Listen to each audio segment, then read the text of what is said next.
흥선대원군의 아버지 남현군의 묘를 도굴해 서양악당의 대명사가 된 독일 상인 오페르트. 오페르트는 함부르크에서 태어난 유대계 독일인으로 1851년 상해와 홍콩에서 무역 활동을 하다가 조선과의 통상을 요구하기 위해 세 차례 조선을 방문했던 인물이다. 독일 문헌 총남의 기록에는 오페르트가 여행가이자 인종학자로 소개되어 있다. 그의 형제인 율리우스 오페르트는 당대의 저명한 동양학자였다. 오페르트는 조선의 통상을 요구했다가 거절당하자 흥선대원군의 부친인 남현군의 묘를 파헤친 도굴꾼으로 우리에게 깊게 각인된 인물이다. 오페르트는 19세 때인 1851년에 상인의 신분으로 홍콩에 와 있었다. 그는 어릴 때부터 상해, 홍콩, 일본 등지에서 상인으로 활동하면서 동아시아에 관한 공부를 독학했던 것으로 보인다. 중국어와 일본어, 한문에 능통했던 오페르트는 조선에 대한 자료를 수집하고 공부해서 상당한 정도의 지식을 체계적으로 쌓고 있었다. 오페르트가 아시아에 왔던 때는 청나라와 일본의 서구 열강의 침략이 본격화되던 시기였다. 청나라는 1840년 아편 전쟁을 겪고 1860년 서양 열강에 의해 북경이 함락되는 수모를 겪었다. 1864년 일본도 미국에 의해 강압적으로 문호를 개방했다. 상업활동을 하며 이런 변화를 직접적으로 보고 경험했던 오페르트는 여전히 수국 정책을 고수하고 있는 조선이라는 나라에 대해 주목하게 되었다. 오페르트는 남현군의 묘를 도굴한 범죄자였지만 굳게 빗장을 걸고 있던 조선을 세계에 알린 장본인이기도 했다. 오페르트는 세 차례의 조선 탐험을 마친 후 1880년에 기획문을 출판했다.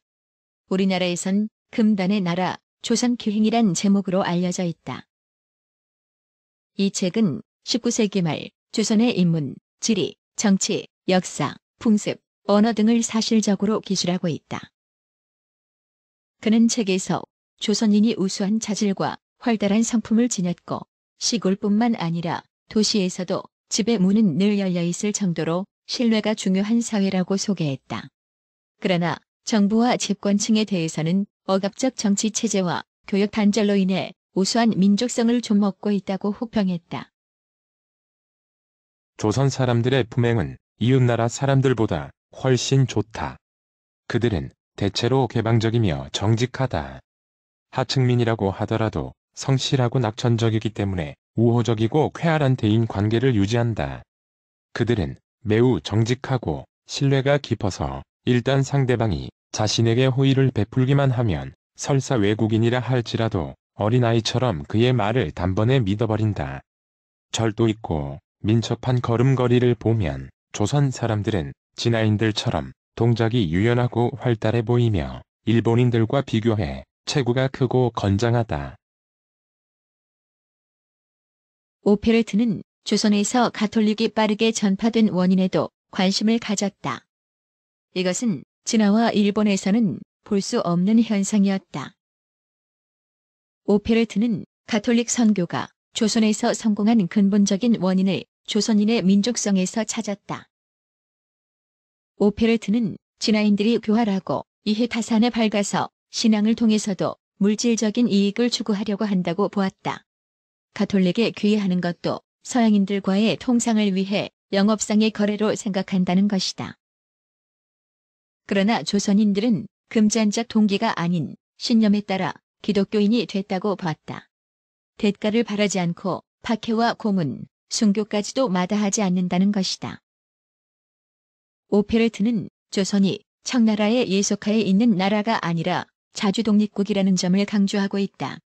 그는 정확히 동아시아의 조공이라는 외교 체제를 이해하고 있었다. 조선과 진화의 관계에서 조선이 진화의 지배를 받아왔다는 일반적인 견해는 매우 잘못된 것이다. 물론 수백 년 전에 조선의 왕은 진화의 황제에게 군신의 예를 갖추었다. 그러나 그 당시의 종속 관계에서도 종주국의 권한은 매우 제한되어 있었기 때문에 조선은 독자적인 권리를 행사할 수 있었으며 그나마 이완된 예속 관계마저도 사라진 지 오래되었다. 조선은 타이와 마찬가지로 자주적인 독립국가이며 누구보다도 조선 사람들 자신이 그렇게 생각하고 있다. 오페르트에 의하면 조선 사람들은 진화인과는 다른 종족에서 기원하며 몽골족을 연상시키지만 유럽의 코카서스 인종의 특징도 보인다고 말한다. 조선 사람의 인상을 보면 진화인과는 다른 종족에서 기원하고 있다는 것을 알 수 있으며 각기 다른 두 민족의 혼혈족이 틀림없다는 것을 알 수 있다.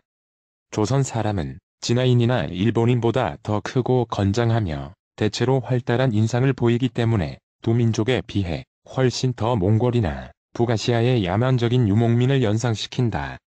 일부 조선인에게서는 코카서스의 흔적도 발견된다. 유럽인처럼 콧부리가 치솟아 있지만 코끝은 다소 처져 있다.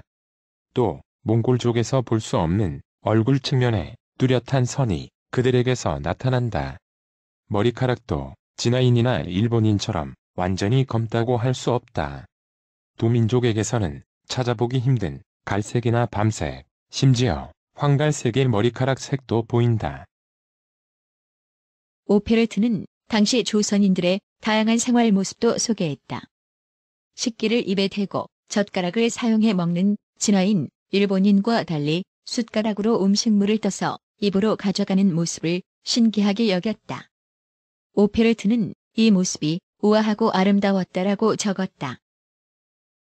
오페르트는 우리 민족의 무절제한 음주 문화도 기록했다. 오페르트는 틈만 나면 술자리를 만들고 독주로 포금을 한다. 주량은 모두가 놀랄 만한 수준이었다라고 기록했다. 오페르트는 조선의 역사를 고대부터 근대까지 꽤 많은 분량을 하루에 정리한다. 많은 오류와 곡해가 보이지만 이방인으로서 이토록 방대한 자료를 공부한 것은 놀라운 일이다. 고대 진화의 역사서는 이미 기원전 2350년경에 조선에 대해 언급하고 있다. 조선은 진화에 완전히 굴복하기도 했지만 한때는 독립국으로서 진화 영토에 침입하여 기원전 16세기에는 요동과 강남을 차지하기도 했다. 그러나 신뢰할 만한 가치가 있는 역사서에 최초로 조선이 언급되어 있는 시점은 기원전 12세기이다. 오페르트는 임진을 안에서 조선과 명나라 군대가 승리를 거둔 결정적인 계기는 도요토미 히데요시의 갑작스러운 죽음이었다고 평가한다. 이러한 상황을 눈치챈 명나라가 다시 원군을 급파했고 수장을 잃은 왜군이 전의를 잃고 괴멸했다는 것이다. 이러한 내용은 일본 측의 역사서를 참고했기 때문으로 보인다. 그러면서 오페르트는 중요한 사실 하나를 언급한다. 임진왜란 당시 막대한 손실을 감수하면서까지 대규모 구원병을 파견한 명나라가 조선의 영토였던 요동 지방의 완전한 양도를 요구해 명나라의 영토로 복속시켰다는 것이다. 또한 명나라는 황제가 자리를 찬탈당할 경우를 대비해 조선이 자국의 삼도를 황제에게 넘긴다는 내용의 비밀 조약까지 있었다고 했다. 진화는 자신이 베푼 원조에 대해 단지 구두나 문서상의 약속에 만족하지 않고 현실적인 이익을 차지하는 데 급급해서 조선의 영토였던 요동 지방의 양도를 요구하였는데 이것이 양국 간의 불화를 일으킨 발단이 되었다. 결국 요동을 완전히 복속시킴으로써 진화는 실질적인 이득을 취했다.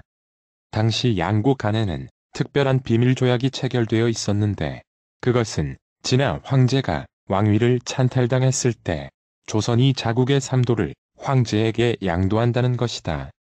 현재로서는 그 조약이 유효한지 당시의 통치자에게만 적용되는지 아니면 그 후계자들에게도 적용되는지는 애매하다. 오페르트는 당시 급변하던 국제 정세 속에서 조선을 심각한 상황으로 빠뜨린 근본 원인을 대원군과 집권 세력으로 보았다. 오페르트가 남연군의 묘를 파헤친 까닭은 부장품에 대한 기대보다는 남연군의 유고를 탈취한 뒤 이를 갖고 조선의 개항을 요구하려고 했던 것으로 보인다. 그러나 이러한 방법은 최악의 결과를 초래했다. 대원군은 국왕의 할아버지 묘까지 파헤치는 오랑캐들과는 상종할 수 없다며 척화비를 세우고 더욱 강력한 쇄국 정책을 시행하였다. 게다가 병인양요와 신미양요를 겪은 후에는 쇄국이 조선의 확고부동한 정책이 되었다. 오페르트는 이런 상황을 조선 정부의 오판이라고 강력하게 비판했다. 청일전쟁이 조선에서 벌어지면서 주변 열강의 침략이 본격화되자 오페르트는 곧이어 러일 전쟁이 일어날 것이라고 예측했다. 조선이 개발되지 않은 원인은 빈곤한 생활 수준에 만족하긴 하지만 교역과 변역의 증가에 지대한 관심을 가진 조선 민족보다는 집권층에 있다고 보는 것이 정확하다. 조선 왕조는 이미 시대에 뒤떨어진 관행과 연계 속에서 아직도 정치 파벌 싸움과 내란을 거듭하고 있으며 앞으로 이런 상황은 계속될 것이 분명하다. 조선은 주변 열강의 각축장이 될 것이다. 동아시아 주도권 싸움으로 러시아와 일본 간의 전쟁터가 될 것이다. 그런데 일본이 더 유리하다. 러시아의 남하를 반대하는 영국이 일본을 지원하게 될 것이다. 결국 조선은 또다시 희생의 제물이 될 것이다. 오페르트의 책은 조선이 일본과 굴욕적인 강화도 조약을 체결한 지 4년 후에 출간됐다.